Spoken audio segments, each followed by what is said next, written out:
Tonight on the show, we talk about the invasion of comic book culture into popular culture by looking at Sex Panther to Ant-Man, Paul Rudd, the Russo Brothers, and so much more. This is Nerdy Pop. Can we wrap early tonight? Bachelor in Paradise finale's on. Ooh, I wonder if Evan's gonna propose.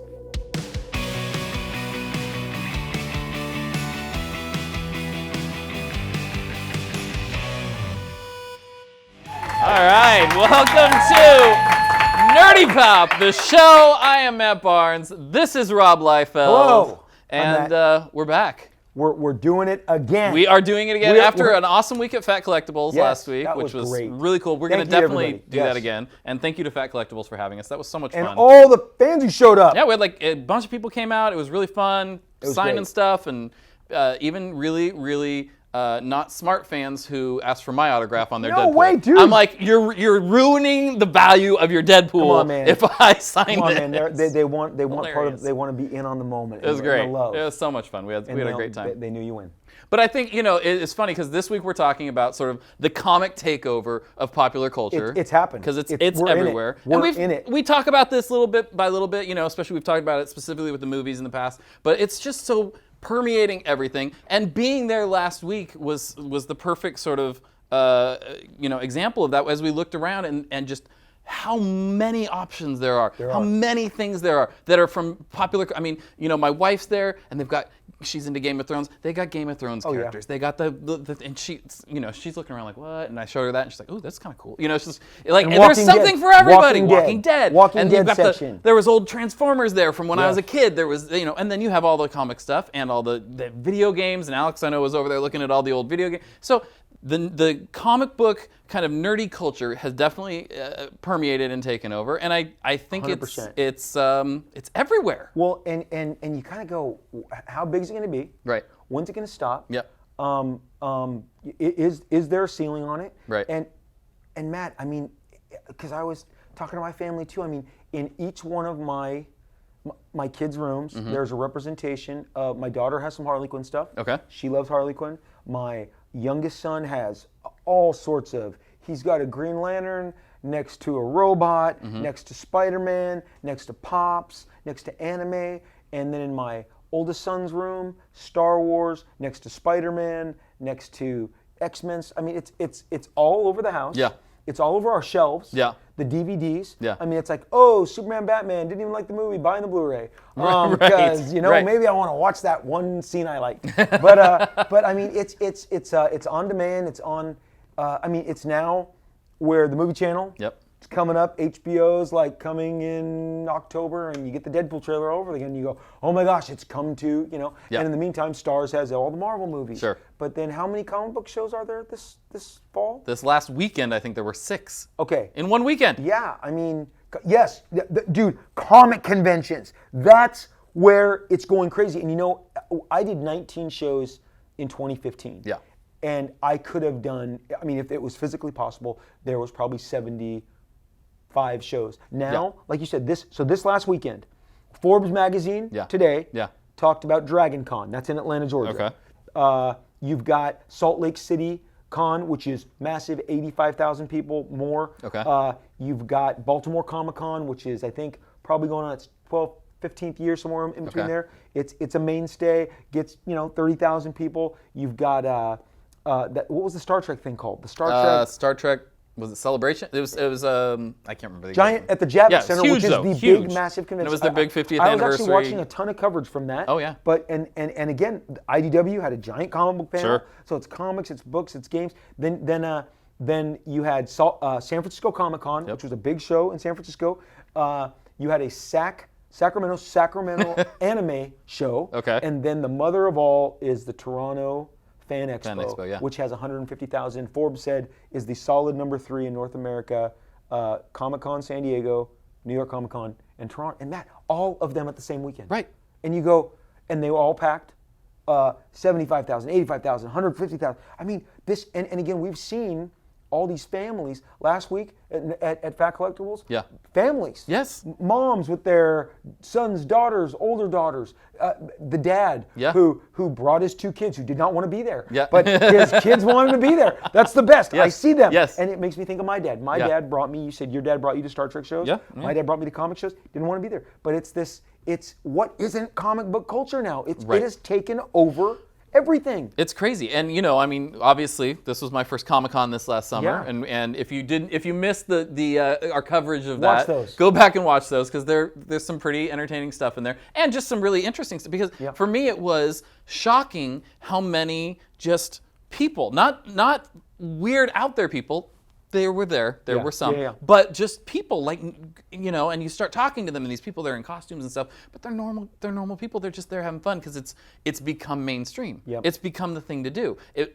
You were talking about, you brought in your guides from '83 and '86 and all that kind of stuff. Back then, who went to Comic-Con? Yeah, just honestly, there were some normals, but it's mostly the geek hardcore. The real diehards, Yeah, right? I would say, it'd be great. They could tell me that. I could ask them and they'll tell me, but probably 1985 San Diego Comic-Con, they'd probably be like, we had 18,000 people through here, and that was the biggest show in America. That's great. Now it's 150,000 people. Right. And the thing with San Diego, Yeah. and New York, all these shows, they've maxed out. Right. They can't San Diego, I believe we are coming up soon. My belief, at some point, San Diego will be a 6 or 7 day show. Yeah. Not a 4-day show. It will be just, you start on Monday and you wrap up on Sunday, and they're going to expand the convention centers. Yeah. To get it to 200,000 people. I mean, the thing with all these shows is they're at capacity. Yeah. And as you know, every year, it's in the paper, Los Angeles and Las Vegas want Comic-Con in the worst way. They're like, we've got more parking, we've got more buildings, we've got more facilities. So, I mean, it's and then you've got it on TV, you've got the CW network, which is all. Yep. So you got Arrow, Supergirl. I mean, yes, it's become the superhero Flash. network. Flash, Legends of Tomorrow. Legends of Tomorrow. Yes, and some of it's good, some of it's not as good. Yeah. But I mean, this I feel like they accidentally stumbled into this, because they were Dawson's Creek and they were Gilmore Girls. And now they're the Niche Network. Now they are the DC Network. And Greg Berlanti, who was like Brothers and Sisters and these other, stumbled into this with Arrow, and all of a sudden now he's the super producer of all these shows, and he's taken over the network. I mean, it's amazing. And the thing is, like this time of year, with the billboards, Supergirl, Arrow, Legends of Tomorrow, and then again you've got, like, we've still got one more superhero movie this year, which is Doctor Strange. Which I'm telling you, Matt, it's going to surprise people. I think people are already discounting it, but it's going. The one thing that reinforced, so Civil War came on streaming, and I could not have bought it fast enough. Yes. It's a movie that passed my daughter and my wife by. My 2 boys saw it, but we all watched as a family, and I mean, we were on the couch, just cheering and loving. I am sorry, Civil War, I did not give you more. I loved you and gave you respect, but it deserves to, it is a massive piece of work. Yeah. Paul Rudd, I mean, you go Ant-Man and Spider-Man are along for the ride in this. And it's enormous. Well, and they did what no one else has been able to do, which is bring what would normally be considered too many characters, too many things, and they did it successfully. Yes. They did it and here's what I love too. The Russo Brothers, we started watching on this weekend at Memorial Day. We were out in the desert, and we were watching Arrested Development. Oh, yep, that's them. And first episode pops up, there's the Russo Brothers. Them. And I'm going, these guys, and they did Community, and they did I can't remember the other one. They did something else. They were comedy guys. They were comedy guys. Yes. And then they came in and they did Captain America: Winter Soldier. Yes. And, which was amazing. Yeah, it's one of the was best. so good. And because I liked the first Captain America movie, but this was like they're all in a great. league of its Captain own. America's the best trilogy. Yeah. It's the best connected of the 3 of the Marvel films. But man, they stepped it up with that, and they found a way to do these popular culture guys, these guys who had roots in comedy and everything, found a way to do what nobody else has been able to do. And we've seen over and over again. You put too many villains, you put too many people in, and it distracts. You can't get it done. Spider-Man in 15 iterations now or whatever keeps having this problem. And yet you go, maybe this is my favorite Spider-Man. Right. And I go, Marissa Tomei, you shouldn't work as Aunt May, but you're awesome. It works with Robert Downey Jr. And again, MVP of the comic book world has to go to Downey Jr. Yes. He is the connecting tissue of it all. But the thing, I'm watching Civil War going, okay, did you know, like my wife's like, have we heard of Wakanda before? And I said that Avengers went to Wakanda in Avengers 2, Age of Ultron. Yes. To get the vibranium, and so they laid the seeds there, that it was a rich nation, that they made this special metal. So now you get in Civil War, and you meet T'Chaka, you meet T'Challa, and then you're invested. It's one scene with Scarlett Johansson.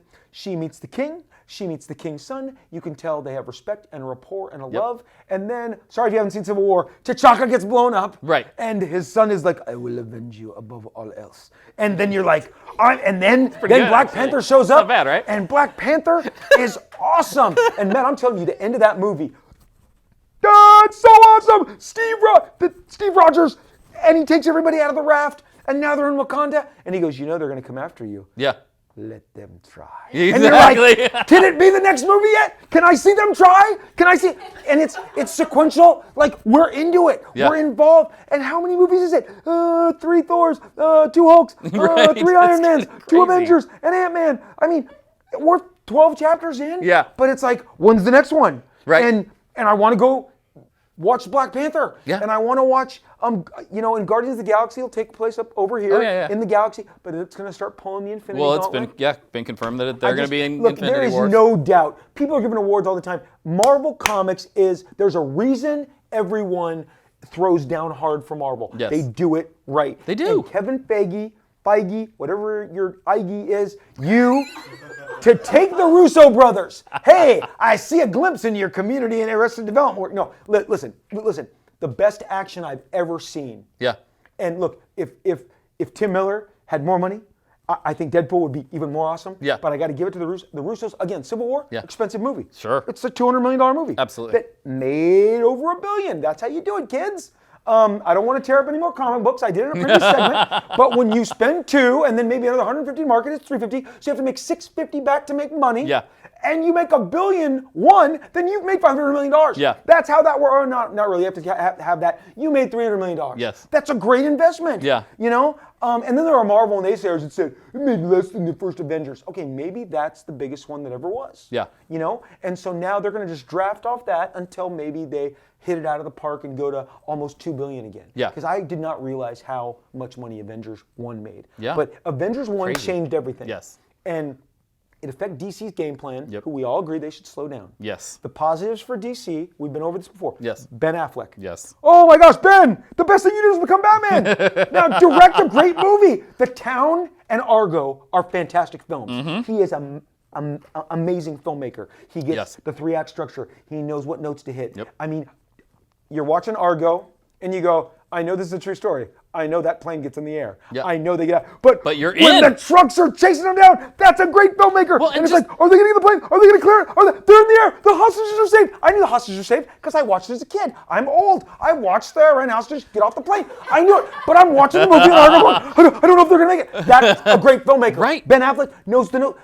Batman in his hands should be amazing. But just Should be even amazing. the fact that they can get Ben Affleck to be Batman now, that they can get him to, which, by the way, do you remember when they announced that? And everyone went just freaking crazy, like, this is going to be the worst thing ever. And, that's the ugly side of fandom. Oh, it's unbelievable. And the backlash was so bad. So bad. Not even just the nerds, everyone. Horrible. And then, now people, he was the best part. He's the saving grace of Batman Superman. Saving grace. I agree. And Wonder Woman. I think the two of them. The two of them, they're great. Yeah. But yeah, I mean, this is, it's a new day. I mean, everything it's just like, I mean, we've said it many times before. The things that we got made fun of for before. Yes. The things on this shelf here that I used to get made fun of for putting up in my office, and now are so commonplace. And now it's like, Matt, yeah, that's cool. That's where it comes from. I just go, there used to be a stigma. It just was. There was a stigma attached to it. But now, again, I just go from so if I'm betraying a trust son, I'm sorry. All my son's friends at Orange Lutheran are basketball or football or baseball players. He doesn't seek that out. He just plays sports. So his buddies, and they are the funnest, nicest. They're not bullies. They don't have the athletic stigma. But they are training. They're these athletic guys that in the 80s movies would have been cast as the bullies who were beating up the comic book fans. They're rocking all the comic shirts. They're seeing these movies Thursday night, 6 o'clock. Yeah. And I see my son's interaction with them. They love the comic books. There is no stigma anymore is what I'm trying to say. It's across the board. Like everyone loves this stuff. And I guess there's enough to go around. I'm going to tell you something that's really funny that I was thinking of today because I was going through the end of summer, looking back to summer memories. The peak of my son's summer was meeting the cast of The Walking Dead. Yeah. When Robert Kirkman was generous to invite us to a party, and literally because Luke requested it, he met everybody. Now Jeffrey Dean Morgan, who was portraying Negan, my wife and I got to know him playing Denny, the coma guy on Grey's Anatomy. And the whole world fell in love with Denny, and Katherine Heigl loved Denny, and Denny never opened his eyes. But then I think Denny finally died, and then he was a ghost. Then he was a ghost, and he could talk. Oh, hey, I'm getting lines now. But then he wasn't a bit player in Watchmen. He's a bit player in Watchmen. Right, yeah. And then like last summer, he was in this the second and last season of Halle Berry's sci-fi show. He became the new male interest, and he was in those 10 episodes. And then he went on The Good Wife.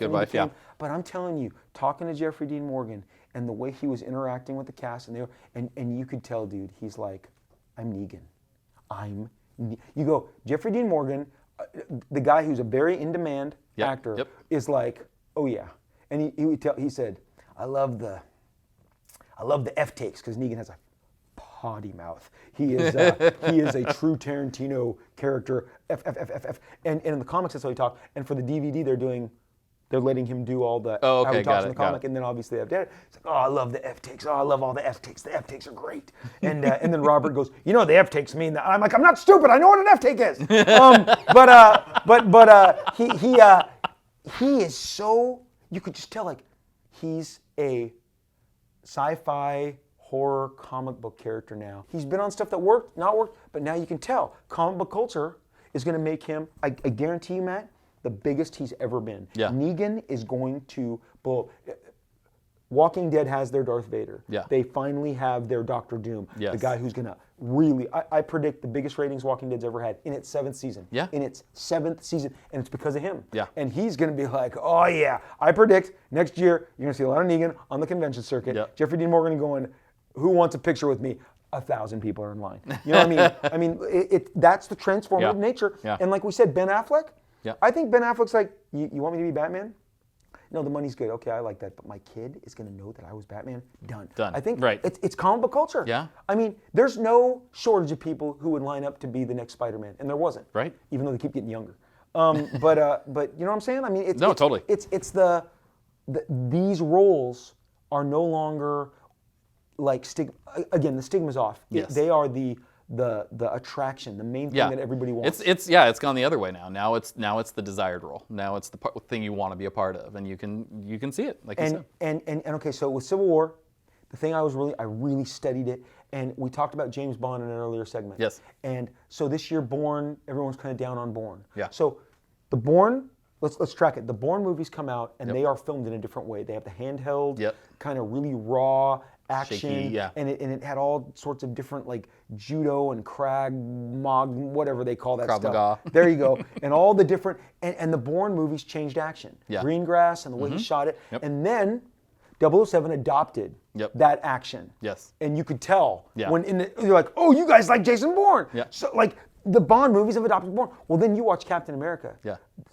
Winter Soldier, and Civil War, and they're like, we can now. It's all about escalation. Yeah. We've taken what you did in Bourne and what you did in Bond, but we're going to do it jumping off buildings that we can. Because I love it. With superpowers. In Civil War, Winter Soldier takes his bag and he doesn't even look. He throws it out the window and he knows it's going to land 2 buildings over. Right. Because then he jumps 2 buildings. Jason Bourne can barely clear the ledge. It's a great jump. It's a great jump. But you're like, am I going to clear the ledge? But Winter Soldier, what? 2 buildings. And then Cap's going 2 buildings. And Black Panther. And then they're jumping on top of cars. And Matt, I mean, I saw it in the new Bourne. He knocks a guy off his motorcycle and gets on the motorcycle. Yeah.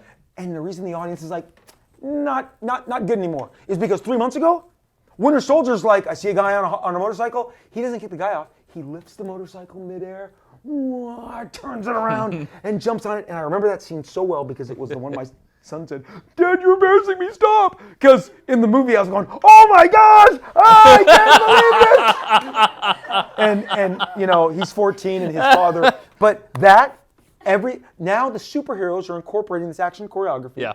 and doing it on steroids. Yep. And I think the action film, it's affecting it because where are they robbing from? They're robbing from the action film. Yes. You can't pull out a gun and you've got the action film Hell or High Water, which I brought up. It's not an action film. It has action in it, but it's a character piece. Yeah. They happen to shoot people in the head. Yeah. But it's about their trauma. Yes. But the Jason Bourne, you look and go, maybe that's not available anymore unless Bourne gets a needle in the ass and he can become super strong and throw a building. Right? Right. I mean, look at Paul Rudd. Paul Rudd. You want to talk about the Russos? Paul Rudd. Jeez. I'm Panther guy in Anchorman, and now I'm Giant Man throwing planes at you. Yeah. And I remember when he got the role and he got all trim and in shape. Yeah. And he posted Saturday Night Live, and you're like, Paul Rudd is like, I'm in a Marvel film. Yeah. I'm in a Marvel film. He wants to jump out and go, I'm in a Marvel film.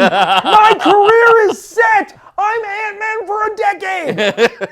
Right? Totally. Absolutely. I would be Foggy Nelson. I would be the friend. Yeah, Of course. Because you're like, I Whatever got 3 movies minimum. 3 movies. I'm working. And then I'm going to maybe 6 shows in one weekend. Right. I'm waiting for the guy, Matt, in October, I'm going to Tampa for 2 days, and I'm flying home to do, so on Friday and Saturday, I'm going to be in Tampa for a show. And then, because they only wanted me there Friday and Saturday, because I said, why? They said, well, Sunday is our Doctor Who day, and we don't want that to affect you, and we don't want you to affect that. So we moved you, and is that okay with you? I said, great, because then I can fly home. So I'm flying the red eye, I'm landing in LAX, I'm going to Kamikaze, Stanley's Kamikaze, and I'm partying in LA with my other comic book friends. One day, some dude's going to be like, Negan, maybe. I'm going to do 4 shows in one weekend. Thursday I'm here, Friday I'm here, and they can do it. Yeah. That's what we're talking about. Yeah. This is the world we've constructed now. Sure. I'm Paul Rudd. I will do your show in New York, your show in Michigan, your show in Wisconsin, and your show in San Francisco in one weekend because I'm Ant-Man. Yep. And Panther guy isn't doing that. No. Like, hey, whatever that, what was it called? Panther something. What was Sex Panther? Yeah, Sex Panther! What was his name on the movie? What? Brian Fontana. Brian Fontana. Fontana? Brian Fontana, great guy. The so rom-com's kind of slowing down for Paul Rudd. Yes. Goes in, gives the reading of his lifetime. You're Ant-Man. Boom. Touchdown for the rest of your life. We just summed up pop culture with Paul Rudd. We really It's did. it. Paul Rudd. That is Sex it. Panther to Ant-Man. And you can tell when he gets out of the van in Civil War and he's like, Captain America, great to meet you. Oh my gosh, these pecs. And you go, that's really Paul Rudd. Yeah. What he's really saying is, I'm in a Marvel film. This is awesome. So I know who you are because I've seen your movies. Yep. Yeah. And Now I'm in one. And again, look, viewers, I don't do this. I don't toot the butt. I don't toot my own horn. But you can, if I told you. We'll edit around that. If I told you how many actors have called to be cable, in the last week I've heard even more. Yeah. And but they would blow you away. Yeah. But I'm because sure. it's like there's a superhero available. Right. So, and he can be 40? So that entire set is like, hey, I can read, I can be cable. And that's just the testimony of everything we're saying. Absolutely. Ring the bell. Sorry about the toot the butt. Didn't understand what I was saying. I'm glad. I'm sorry. We went way over. I got excited. I see that we went over. All right. I'm sorry, audience. This was long. It's okay. I think we've proven our point, though. And we know this is not going to be the end of this. This is going to keep going. You can tell we don't rehearse this. I mean, No. come on. No. Would we rehearse this? This just happened. Did you? I'm going to throw this in, even though we're over already anyway. But when you're watching Civil War, the Russo Brothers threw a little Easter egg in at the airport. They put the Bluth Company stair car from Arrested Development in the background at the airport. I did not know that. Where did you learn that? They talked about it in an interview a few months ago, and Okay, I just that's thought great. that was. See, the stuff you learn is Toot the Butt and the Bluth and the Company stair Bluth car. air car. Yeah, it's great. I'm gonna go home and watch it because I didn't rent it. I bought it on digital. Oh, me HD. too. There's so much coming next year. So we still have Doctor Strange, Wolverine, Yep. Spider-Man, Yep. Guardians. What's coming out from DC? Is Wonder Woman and Justice League next year? Yeah. Mm-hmm. I mean, it's a party. Yeah. It's a party. It's going to be crazy. great. Awesome. Well, Matt, we did this up. We did. Well, thank you for tuning in, and make sure you are following us on Toot the social butt. media and tooting the butt at Nerdy Pop Show on Instagram and Twitter, and visit our website at nerdypopshow.com, and we will see you tomorrow. Woo!